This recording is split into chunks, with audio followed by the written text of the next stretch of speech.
programme. I want to provide some background to the next planned programme of work, which is our Housing Improvement Programme 2, which is HIP2. The Council have undertaken significant improvements on our current housing improvement programme to maintain the Scottish Housing Quality Standard and to meet the energy efficient standard for social housing, the 2020 milestone. As a social landlord, the Council must make sure that all our tenants' homes meet the tolerable standard. They must be free from serious disrepair, must be energy efficient, safe and secure, and have modern facilities and services. Therefore, there is an ongoing requirement for the housing stock to be maintained at the standard, and the HIP2 is a contract to facilitate the delivery of these works. However, following the success of the EASH 2020, a new mandatory standard was introduced by the Scottish Government.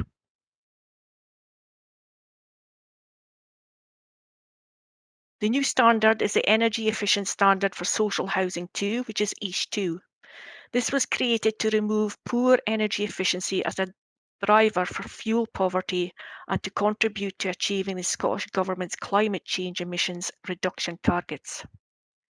It develops the work already undertaken to meet the EASH 2020 milestone, with a new EASH 2 milestone now set for December 2032. To meet this new milestone, all our tenants' homes must meet the Energy Performance Certificate EPC Band B, or as energy efficient as practically possible within the limits of cost, technology, and necessary consent. However, by December 2025, all our homes must reach an EPC band of at least D, otherwise we cannot re-let our homes. The Scottish Government also proposes to review the EASH 2 in 2023 to strengthen and realign the standard with a target for the net zero heat in houses from 2040. Therefore, it is expected that HIP2 will facilitate the delivery of both business as usual works to maintain the Scottish Housing Quality Standard and improvement works to meet the 2025 and the 2032 EASH 2 milestones, as well as possibly contributing to the net zero carbon 2040 milestones. This requires a significant increase in the scale of works on HIP2. The HIP2 value is expected to be approximately 160 million for all the works across the whole of Aberdeenshire. As well as the scale of work required on HIP2, Aberdeenshire Council covers a very large geographical area in which all the business as usual and the EASH 2 works have to be completed in tenants' homes, adding a further element for contractors to take into consideration if and when tendering for HIP2. These are the examples of a type of internal and external upgrade works required on HIP2. Although this list is not exhaustive, it gives an indication of the typical works we expect to be delivered on HIP2. We are still in the process of making final decision on how all the works are to be batched and delivered across Aberdeenshire. The works will also predominantly be delivered in tenanted homes. However, some vulnerable tenants may be decanted. For the HIP2 tender, it is anticipated that this will be issued through Public Contract Scotland, that's PCS website. Any interested contractor or supplier will need to register with PCS, but it is a free service. Aberdeenshire Council is currently working to establish a new NEC framework model to deliver HIP2, and it's anticipated that we will appoint a number of contractors. The exact number is still to be determined to the HIP2 framework to carry out the work. Once the requisite number of contractors are appointed to the HIP2 framework, it is likely that we will then issue a series of call-off contracts calling off the work, probably on an annual basis, over an anticipated 4-year framework duration, although the exact duration of the framework has still to be decided. Once call-off contracts are signed, the contractors can then commence preparatory scope of work surveys and drawings in tenants' homes, with the ordering of materials commencing shortly afterwards, with a view to starting on site after any lead-in period. Thank you for listening, and I will now pass you over to our next speaker, Craig Reid, which is our Quantities Surveyor Manager. Morning everyone. Thanks Peril, thank you for that. That was really good, really helpful.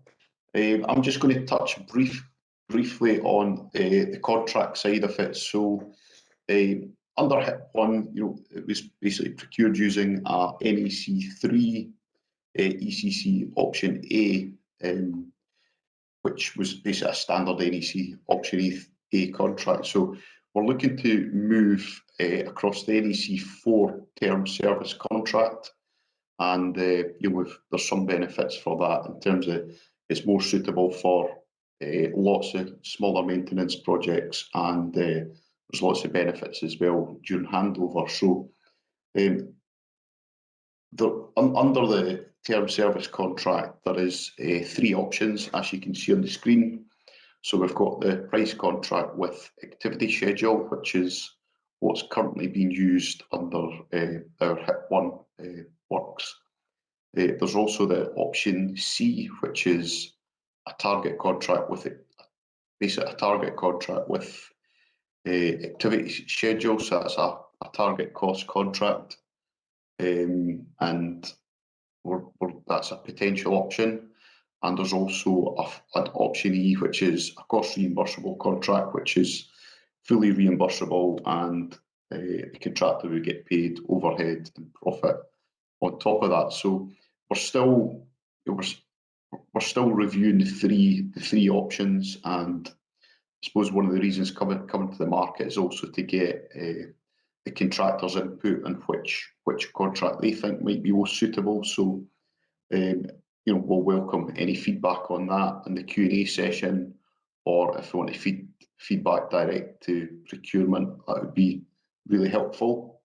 I think that's pretty much everything from myself, so I'm going to hand you over to Stephen Pert, our Principal Architect. Thank you. Okay, good morning everybody. I'm Stephen Pert, Principal Architect with Aberdeenshire Council. I have responsibility for the team delivering the current new build affordable housing programme, and today I just want to give an overview on the current expectations in the short to medium term. It includes new build projects, but also includes refurbishment of existing buildings. Just as an example, we're currently tendering refurbishment of a former granite school building in Fraserburgh into 16 flats. So that's the type of thing we do in the refurbishment side, which counts towards affordable housing.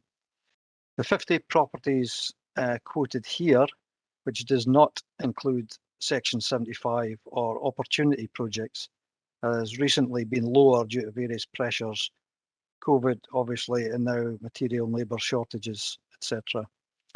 However, current projections are to spend around 36 million on tendered projects over the next 4 years. This is of course dependent on the development opportunities arising, but gives an idea of the scale. Projects presently on site range from 40 units at Ellen, which is the one in the photo, to smaller site 12 units at Rothay Norman. Other projects at tender stage range from 73 units in Mintlaw down to 6 units in Fraserburgh. So you can see it's very much a spread of size and location. Okay, this table gives an indication of where the Housing Service has identified a need for affordable housing. It's not an exhaustive list, but it does give an indication geographically where the need is concentrated. So you can see from that table, the high priority areas tend towards the Aberdeen side of the Shire for obvious reasons, mainly job related and commuting distances. In addition to the council-owned sites, we would also be interested in development opportunities in partnership with private firms or landowners in delivering affordable housing either as standalone or part of larger developments. As I said, the list of settlements is not exhaustive, but there may well be opportunities elsewhere in Aberdeenshire, subject to identifying a need. Could be a site with good transport links or good employment opportunities. So currently we're looking at sites in St Combs and Afford, for example, which were not on the previous slide. The slide at the photo at the top of the slide, just for interest, is one of our more unusual developments. It's a zinc-clad high-spec units in Fraserburgh. So not all of our sites have standardised house types, but I would anticipate most will have, and that's more in line with the photo at the bottom of the slide there. Next slide, please. Housing need is analysed by the Housing Service using various data, mainly waiting lists and relets, and is the main driver, obviously, to identify where the need is required. In addition, the Affordable Housing Programme can contribute to other strategic priorities, such as town centre regeneration, sustaining rural communities, and also strategic growth. So projects have been completed to fill gap sites in Huntly and Banff town centres recently. Affordable housing projects have progressed in rural sites at Rothay Norman, Stricken and Stewartfield. These have been completed in the last few years. The photo at the top there is a small scheme of houses in Ballater, which is now completed, and the photo at the bottom is one of two blocks in a conservation area in Huntly. So again, very much designed to suit individual sites. You're probably aware that in line with Aberdeenshire Council's carbon reduction policy, new build housing designs will progressively be aiming towards passive house type specifications. So we're also looking at battery storage, which is looking to augment PVs on the roof, particularly where power infrastructure is limited. That obviously benefits the tenants more. And electric is now the preferred energy source for future developments. And in future, we will be investigating form factors and orientation, again in line with passive house criteria. The aim is to reduce energy usage and therefore carbon emissions while mitigating tenants' energy bills and addressing fuel poverty. Examples of current projects being tendered include triple glazing, mechanical ventilation with heat recovery, along with increased air tightness requirements. So final slide is on tendering. We looked at a variety of procurement routes best suited to deliver on each individual project. Normally, it would be through a tender process via Public Contracts Scotland or possibly Scotland XL frameworks, either traditional or design and build contracts, although other frameworks have been utilised in the past. Direct awards are also possible through some frameworks, and this route appears to be becoming more prominent with the current economic environment.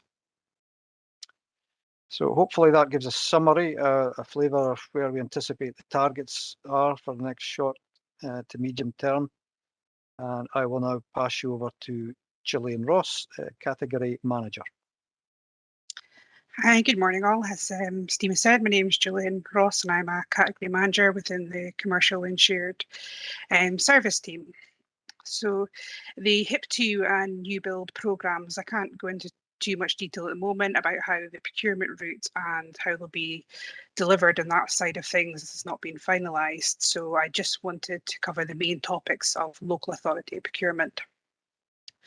So our governance and legislation. As a public body, we're obliged to follow legislation and regulations in our procurement processes. This is to ensure fairness, openness and transparency in the way we do business, and includes making proper use of public money, achieving best value, complying with financial regulations and legislation, and applying equal treatment for all suppliers. Now, as has been touched on before, our tendering opportunities are advertised through Public Contract Scotland. So it's essential you are registered on the site, that you set up your alert profile and complete your supplier finder profile. This will ensure that you get notification of projects which are specific to what you're looking to do. So community benefits. Any procurements over £4 million must have community benefits built into the tender. However, as a council, we see these as being beneficial in lower value procurements also. They are essentially added social and an economic environmental value. They must be proportionate and relevant to the contract, accounting for contract nature, value and length. The added value shouldn't lose sight of the core requirement, be excessive or create bidder discrimination in terms of their size, resource available to them or capabilities reasonably expected of them. And examples of these could be fair work practices or the real living wage. This is a particular local and national priority at the moment. And although the living wage cannot be mandated in public procurement, it is strongly encouraged. And we will ask for a bidder's position on the payment of the real living wage in our tenders. Another example could be further training or development within your workforce. So that covers the kind of headlines for local authority procurement, and I will pass on to Jamie Hutchin, who is our Business Gateway Manager. Fantastic, Gillian, and thanks for that, and welcome. Good morning, everybody. My name is Jamie Hutchin. I'm the Business Gateway Manager here at Aberdeenshire Council. This is a service that we lead on behalf of Aberdeen City and Aberdeenshire.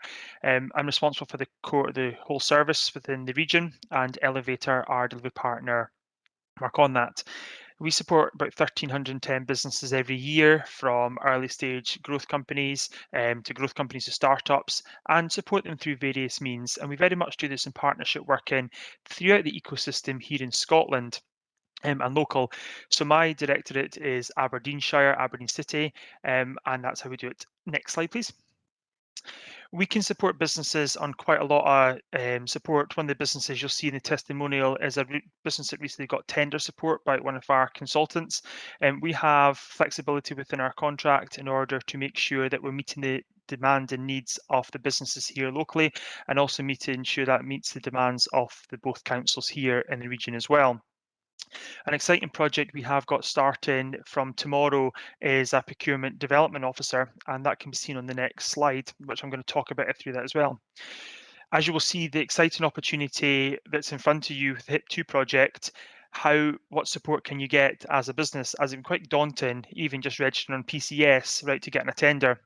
Supplier Development Programme is there to support your business, and we as Aberdeenshire Council, through the Business Gateway Flexible Fund, have opted to go one step further and support businesses within Aberdeenshire. The Procurement Development Officer will start on the 1st of September and will be really there to support businesses primarily in the northern towns of Aberdeenshire, but we'll work with other businesses across Aberdeenshire. And what this is to increase the council's local spend and make sure money is retained locally. We appreciate there will be some national contractors on this call, which is absolutely fine, but this is a business gateway service and this will target businesses within the local area.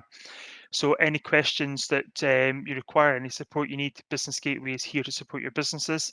There is also other Business Gateway functions and Scottish Enterprise throughout the rest of the country. So if you are in different localities, they can propose and help and support you in other ways. But sometimes services are locality based. So depending on what your needs and requirements are, they can absolutely support you. The Procurement Development Officers, as seen on the screen, is about that increase in local spend, increasing that community wealth building, and also that supply chain to increase their capacity as well. It's a challenging time for businesses at the moment, but we will do everything within our power at Business Gateway here to support businesses to make sure that to realise these opportunities for supporting your business for further development. Our contact details will be shared through Business Gateway and after the call. So myself and Russell will be delighted to help businesses, and hopefully we can see some of these businesses tender for contracts such as HIP2 and any other opportunities we have within on PCS. Thank you. Perfect, Jamie. Thank you so much for that. Let's now switch over to SDP and we will hear from Jennifer Payne. So we're standing over the controls to share your screen, Jennifer. Thank you, Becky. You did a super job there, controlling the PowerPoint. Hardly anybody had to say next screen. So just bear with us a second or two, guys, while we just switch over. Jennifer now has control of the sharing options, and Jennifer will share her screen and our PowerPoint presentation with us. Okay, So I'm sure there's. hopefully. Is it working for you, Jennifer? Hopefully you guys have now had a wee think about questions that you want to ask our panelists, so you can have them ready for our Q&A after we've heard from Jennifer. Perfect, that's sharing, Jennifer. Thank you.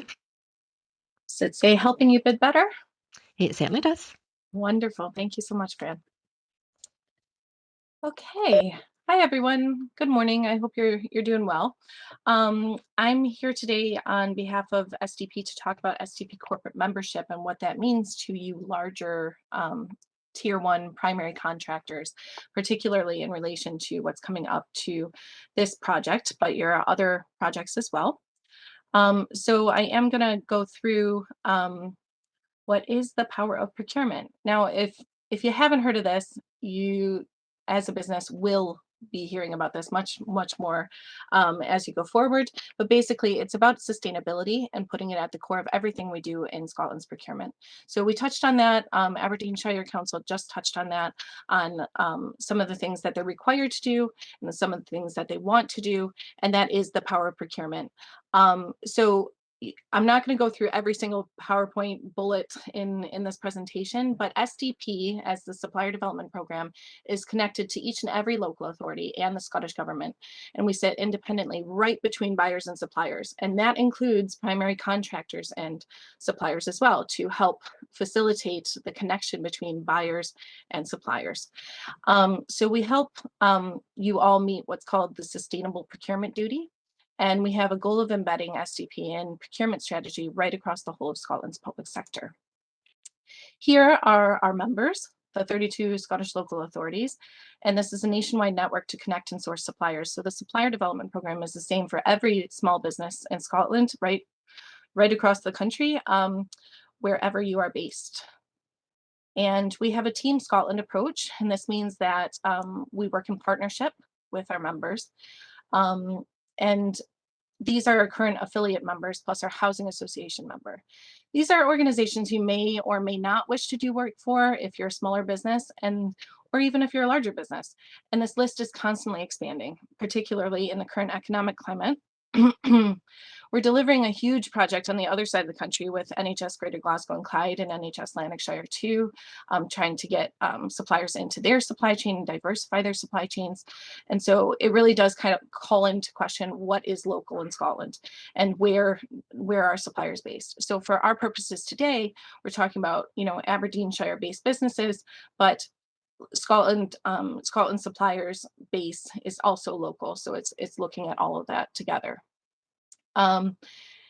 As you just heard from Aberdeenshire Council on how contracts like this one are designed to contribute to sustainable economic growth, that's because of the power of procurement.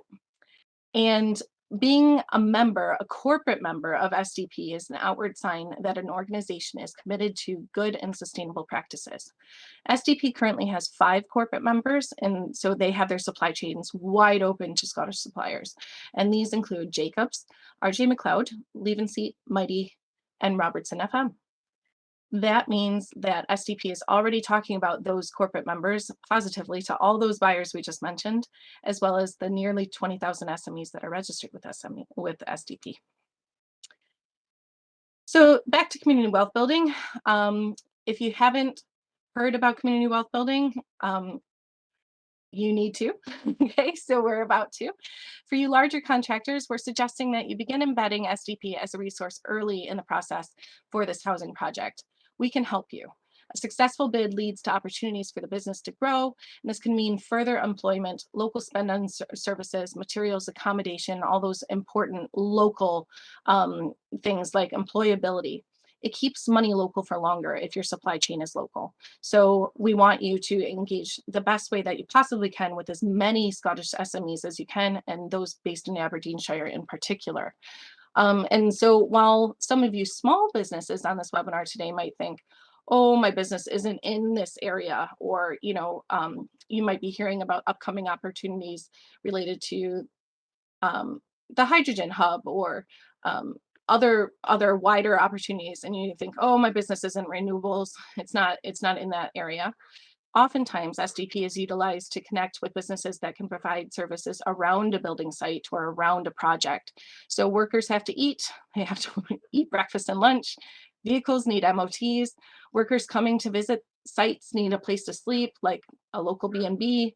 So SDP pulls out these kinds of opportunities to make them super transparent to the wider SME base in Scotland and locally in Aberdeenshire. And so that's why it's really important to engage not just about your supply chain, but about the community wealth building opportunities that might be attached to this particular project.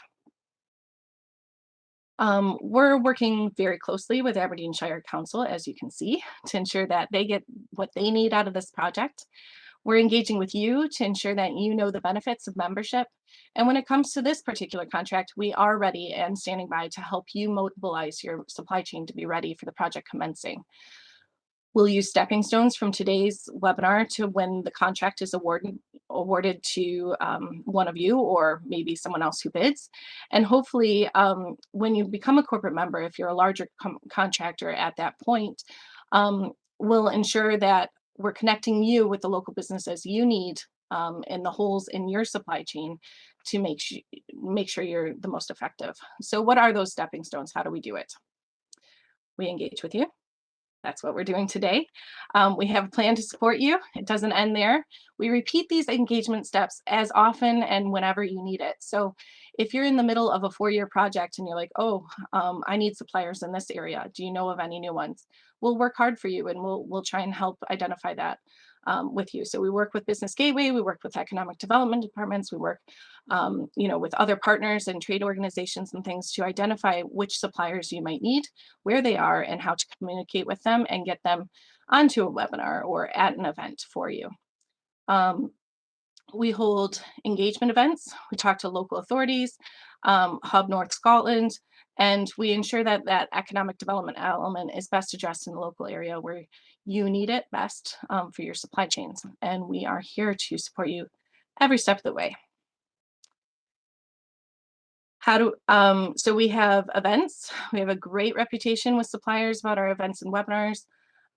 This is due to the hard work of our dedicated, enthusiastic, and professional staff here at SDP. And by managing the data for these bespoke events we would run in partnership with you, we utilize data in ways you probably or may not have considered. More on that in a minute. But through marketing and social media, we have more than 3,000 followers on Twitter, an average of 45,000 impressions a month from our tweets. That's a pretty large reach for a mostly organic outfit. And on LinkedIn, we have well over 1,000 followers and a click-through rate from our posts that is well above the baseline, up to 5.5% on average. And on Facebook, we've got about 500 followers, which include lots of local authorities that share our posts with a reach of up to 25% on average month to month. So you're getting a really wide audience that might be able to consider working with your supply chain. So if you're not following us yet, and this applies to everyone, please do. It's an easy way to keep up to date with news, information, upcoming contracts and opportunities right through social media. And as a corporate member, you'll also have a page on the SDP website where you can put all of your information and a named contact for your organization for suppliers to talk with you. We have Meet the Buyer North coming up. It is next week. It is a week today. So if you are not registered for Meet the Buyer North, you should be, because it is taking place in Elgin at the UHI Murray campus. We have nearly 600 attendees already registered. Not all of them will come at once. Do not worry. It's a long day. It's from 10 till 4. So if you're a smaller supplier and you just want to come along and meet, 30 public sector contract organizations and some supply chain larger tier 1 contractors, this is the place to be on the 7th of September. But we also have a Meet the Buyer South event that doesn't really apply to Aberdeenshire, but it's just a note that it is the first year of it. So we're really excited to run that on the 5th of October. And these are great opportunities for you to mobilize your supply chain as tier ones. If you exhibit at them, you'll get to meet all those hundreds of suppliers and have a chat and tell them how to register with you and answer all their questions. And Aberdeenshire Council procurement staff will be there at Meet the Buyer North next week. So if you want to meet up with them or you want to meet face to face, that's your opportunity. We've been talking a bit about reporting, and I just want to talk about data a little bit more, because you're all trying to prove how you're delivering an open supply chain and how your community benefits to buyers are part of your contract maintenance. And this is how it works with SDP. If you've not heard of SLADE, SLADE is the Scottish Local Authorities Economic Development Group. The purpose of SLADE is, well, they have an indicators framework to assist local authorities to evidence and publicize the contribution that they make to Scotland's economy through their economic development activities and provide a basis for collating consistent data. Consistent data is really key here. Collating consistent data, which can be used to better understand impact and identify areas for improvement.